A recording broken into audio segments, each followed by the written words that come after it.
You know, aging is something we're all going to go through, but it's so much more than just what happens to our bodies. It's a fundamental change in how we actually perceive and interact with the world.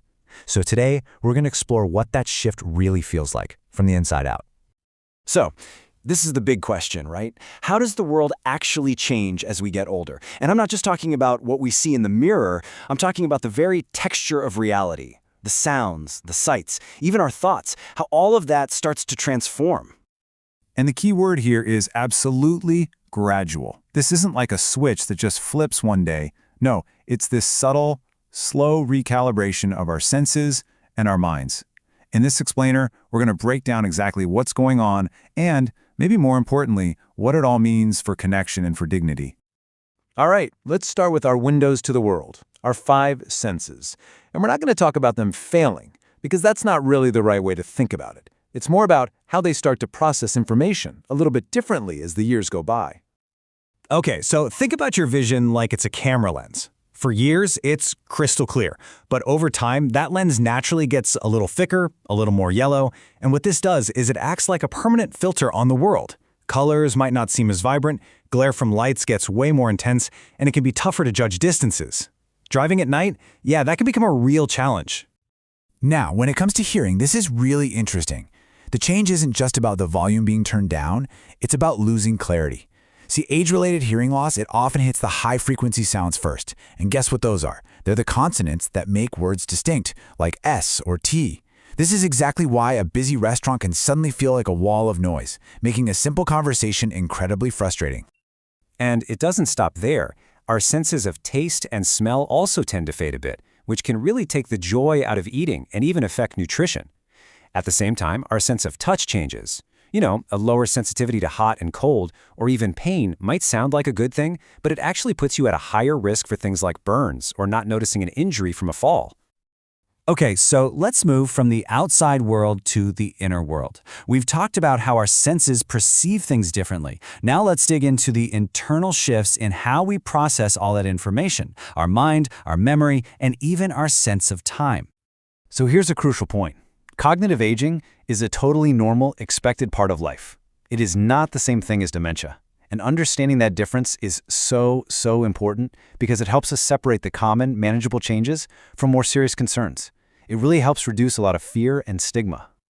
So what does normal cognitive aging actually look like in real life? Well, it might mean taking a bit longer to finish a task, or having those it's on the tip of my tongue moments where you just can't find the right word. That's all pretty standard. The time to get concerned is when those changes start to get in the way of basic daily life. You know, things related to safety, hygiene, or being able to communicate what you need. This brings us to a really common thing you see with memory and aging. It's not that your memory is just gone, but the kind of memory you can easily grab begins to shift. Short-term memory is often the first thing that gets a little fuzzy, while those long-ago memories can stay incredibly sharp. This is exactly why your grandpa might tell you a story from when he was 10 with perfect clarity, but has no idea what he had for breakfast this morning. Okay, so understanding all these changes is step 1. But the next, and honestly the most important, step is putting that knowledge into action. This next part is all about practical, empowering ways we can support someone's independence and, above all, their dignity. Let's take that word-finding issue we just talked about. Our first instinct when someone is struggling for a word is to jump in and help them, right? But that can actually feel pretty dismissive. Instead, the most respectful thing you can do is just be patient. Give them a moment. Don't interrupt, and please, try not to finish their sentences for them. It sends a powerful message. What you have to say is important, and I'm willing to wait for it. We can also set people up for success just by tweaking the environment around them. And these aren't huge, expensive changes. We're talking about simple things that make a world of difference. Think large print and high contrast colors for vision, quiet spaces for conversations, keeping instructions short and sweet.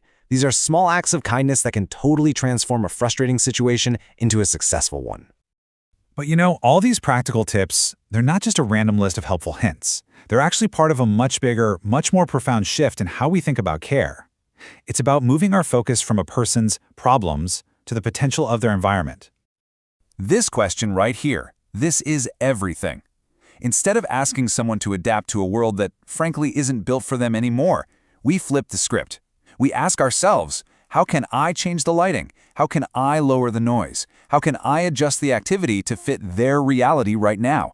This is the absolute heart of what we call person-centered care. And really, that's what it all boils down to. When we truly understand the sensory and cognitive shifts of aging, we can move from a place of frustration to a place of empathy.